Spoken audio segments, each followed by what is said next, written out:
Hello. So I'm going to talk a little bit about why I, as an autistic person, have level 1 autism, um, which, for those who don't know, it's the mildest form of autism, also known as Asperger syndrome, or formally known as Asperger syndrome.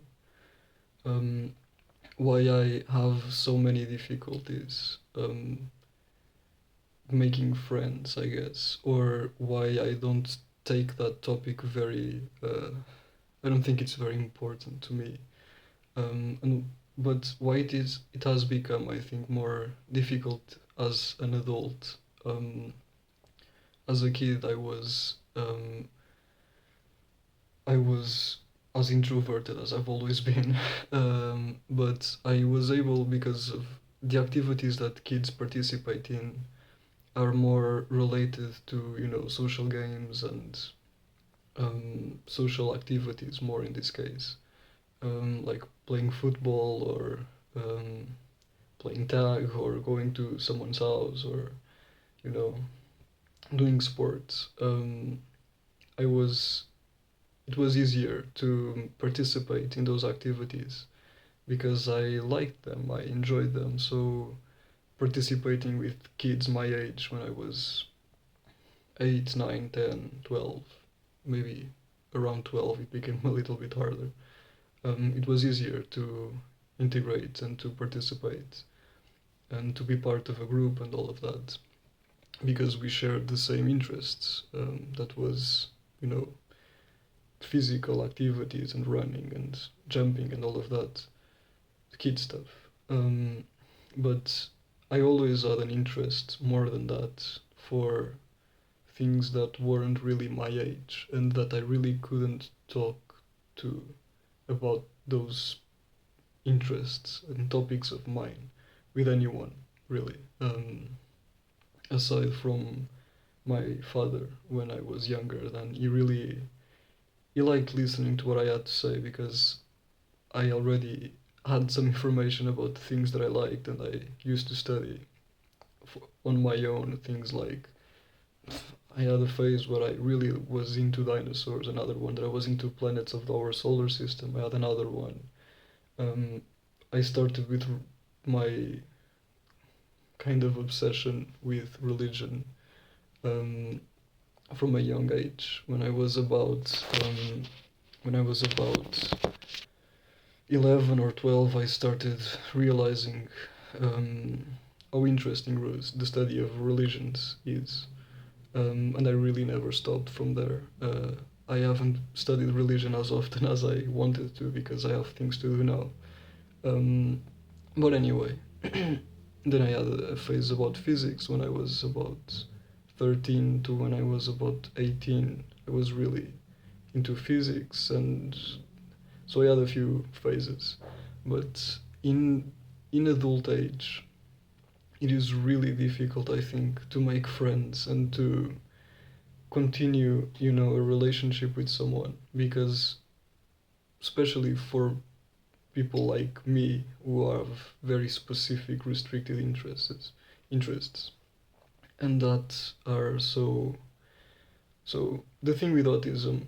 Sorry, I didn't write anything down. That's why my thought is a little bit. I'm trying to make sense in this video with the things that I want to talk about and when. So one of the things that autism does is that it has a very social, a very big impact in the social aspect of someone's life. So I'm very bad, for example, at understanding when someone is being sarcastic, or when someone is being, honest and truthful.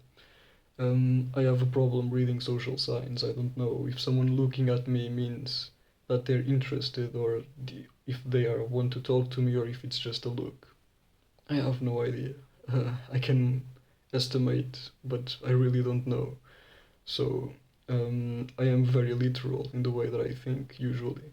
Um, I've learned to be less literal, and I can now understand, if a person does sarcasm with a little bit, if it's not a complete straight face and it's not something, I can understand when something is illogical and it seems like this person can't be serious. They can't actually mean what they're saying, but it's not automatic. It's something that it's intellectual. it's cognitive. It's not for other people, as far as I know. And obviously, I can only speak on my own experience because that's all I have. But as far as I know, with neurotypicals, you can say, or they can say easily that okay, this person is, it's bullshit. It's sarcasm. It's ironic. They're not being real. They're not being honest about that. But with me, it's like, okay, this can't possibly be real, or there's like 90% of a chance that probability that they aren't being real about this. This can't be true. So they're either lying to me, or they're making a joke, or they're being sarcastic. So it takes time. It's or more of I operate more on almost analysis than intuition. And I think that's what it happens with a lot of autistic people. That's because we don't have that intuition that neurotypicals have of just understanding when things are the way they are and aren't. It takes me time and it takes cognitive effort, and that tires me. That's why it's one of the reasons why, after working my part-time job at weekends, I usually sleep for an hour after coming back. Even if it's just 5 hours, I'm kind of tired after that because I have to deal with noise and people and stimulation and all of that. So, but going back to the point of why it's so difficult to make friends with people. First, I have a really hard time trusting people. So this may come from my personal experience, this may come from some sort of neuroticism, which I know that I'm very high on. I score high on neuroticism. Sorry, there was something there. Um, because it's difficult to trust people and to know what they are thinking. This is called theory of mind in psychology. When you don't know what other people are thinking, it means that you don't have theory of mind. People usually have theory of mind, cognitive, neurotypicals have theory of mind, in the sense that they can usually predict or say what the other person is feeling like, if they're sad, if they're happy, what they are thinking, even though they aren't in their heads. So with autistic people, this can be really, really difficult because, as I said, human interaction can have really, dispar. And one person can do one thing in one moment that seems incoherent with what they are thinking or feeling. But I really have no way to know that because I judge based on what I see and what I hear. And it can become difficult to make friends because you never know if the person that you are talking to or that you're interested in, or if you never know if they're interested in you really or not, and if it's even worth it to invest your time with them or not, and that can become harmful because when you're talking to someone you don't know what they're doing, what they're feeling, what they're thinking, it becomes very difficult to connect to them.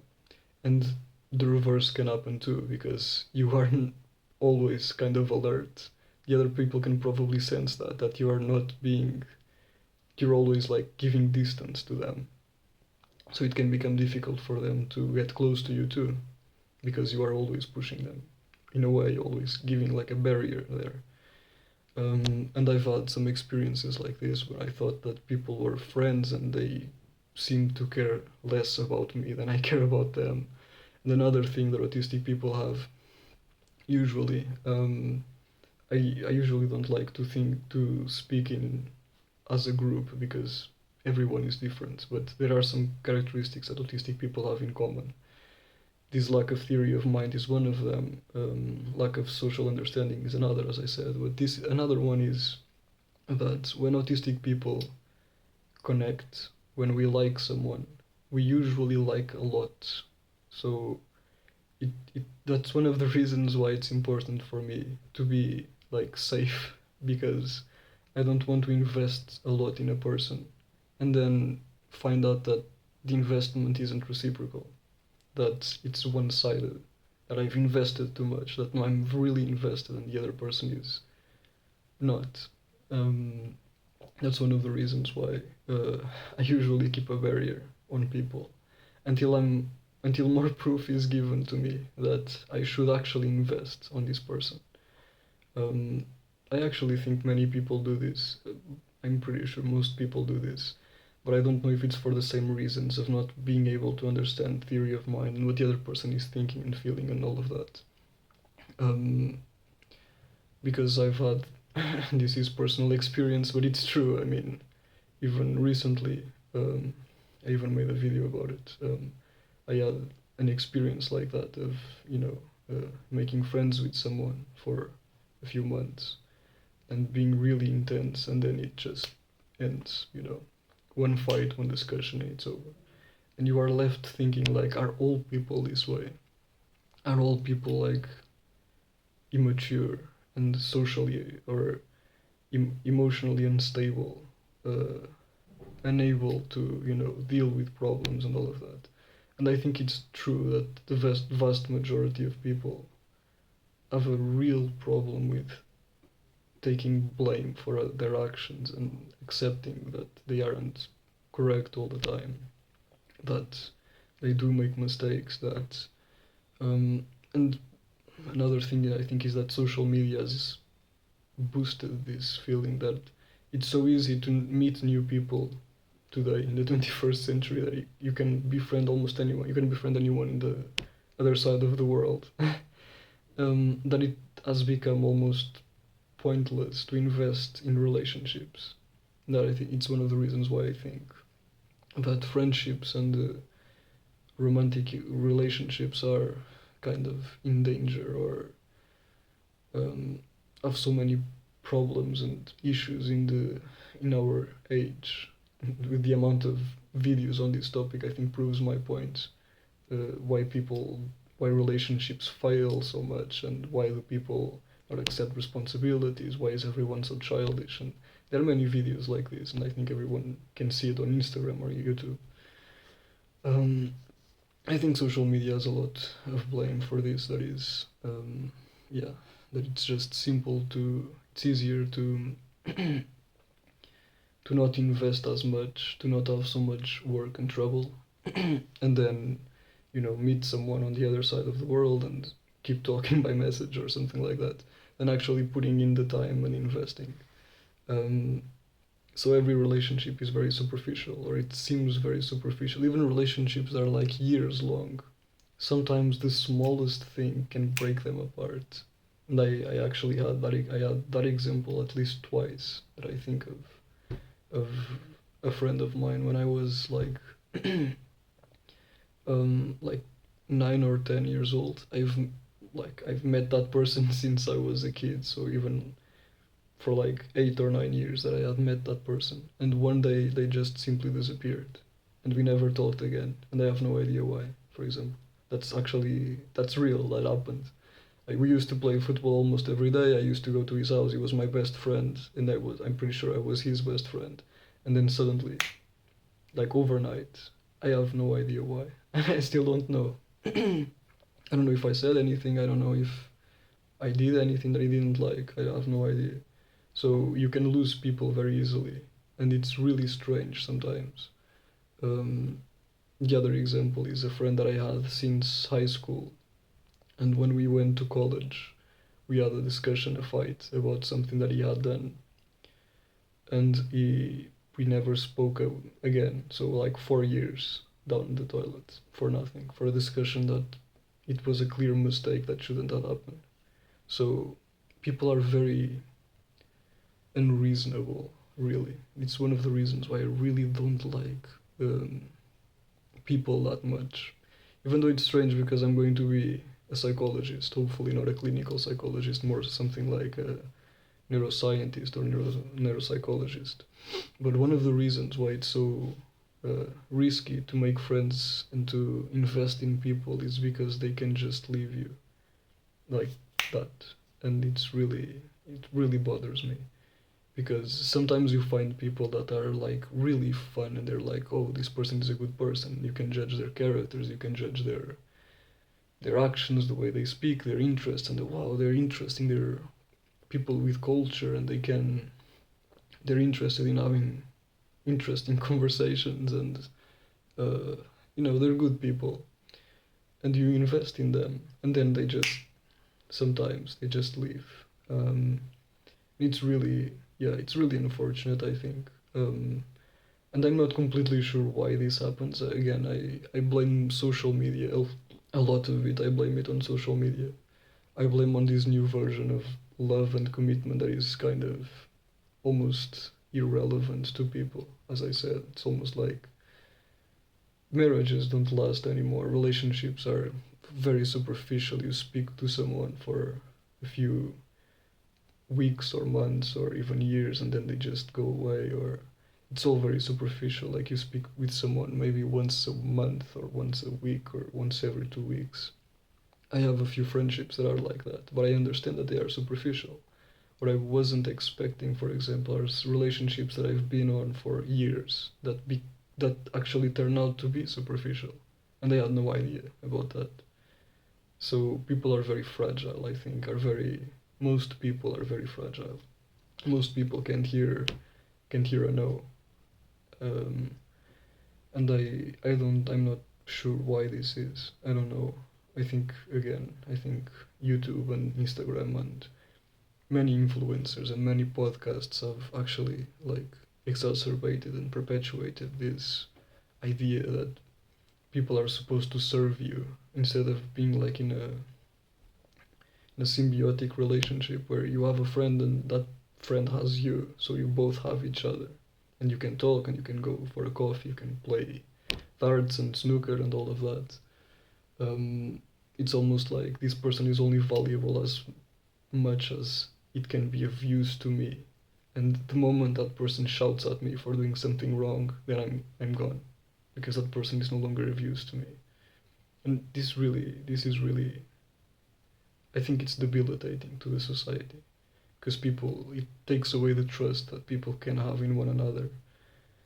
And it just shows everyone that it's like they're easily replaceable, which in often cases, or every case, it's not even true. They're not easily replaceable, because the next relationship is going to be liminal too. It's going to be fragile as much as the last one was. So it's all a bunch of fragile relationships from fragile people. Um, and no one is willing to give ground. No one is willing to see it, to understand that they've made a mistake, and to actually realize that they can't actually say those things, can't do those things that way.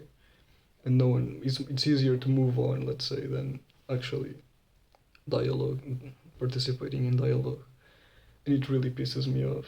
I mean, not really, because I don't have this need for relationships that many people do, fortunately.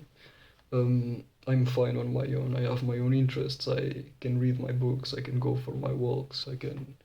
I walk my dog. I can pass my time easily on my own. I don't need people that really at all.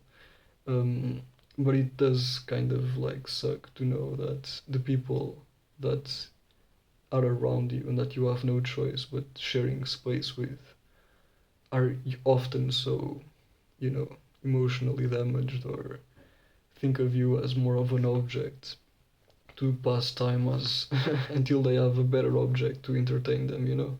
It kind of, it's really, I don't think this is healthy for society, and I don't think this is the way to go. I don't think at all that this is something beneficial for us, this idea that we are all just replaceable, easily replaceable. I don't like that idea. That no investment is needed. That there's no point in investing. Yeah, I don't like I don't like weak relationships, because, as I said, I usually invest in my relationships. The people that I like, I invest in them. And weak relationships just don't work for me, because I can't do what I like, that is investment.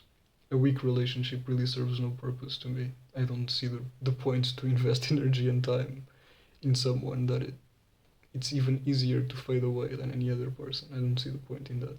Yet society seems to be full of these vestigial relationships that almost aren't there. But anyway, this is one of the things that I think Um, as an autistic person, I think this is really, it's difficult for us. It's difficult for everyone probably, but it's even harder for us because we do have seemingly a higher need for stability. That's a big one, and commitment, and it's something that it's not easy to have with modern relationships, both dating and just friendships, where everything is just flimsy and goes away and it's not worthy and yeah, you know. But anyway, that's all I have to talk about. See you.